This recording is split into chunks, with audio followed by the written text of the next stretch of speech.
Hey, if you don't want people calling you who want to leave you a voicemail to hear this, The mailbox is full and cannot accept any messages at this time. Goodbye.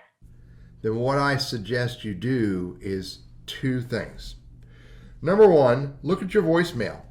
And if your voicemail is full, then you don't know what full means, but if it's a lot of voicemail messages in there, then what I recommend you do is hit the edit button and start selecting voicemail messages that you want to get rid of.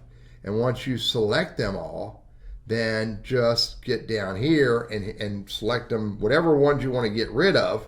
Maybe you don't want to get rid of all of them, and then hit the delete button. But that's not enough.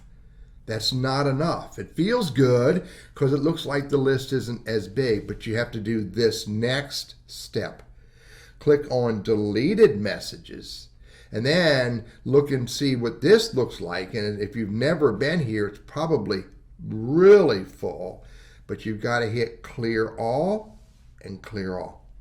Deleting your voicemail is not enough. You also have to clear out the deleted messages, or what I refer to as empty the trash can.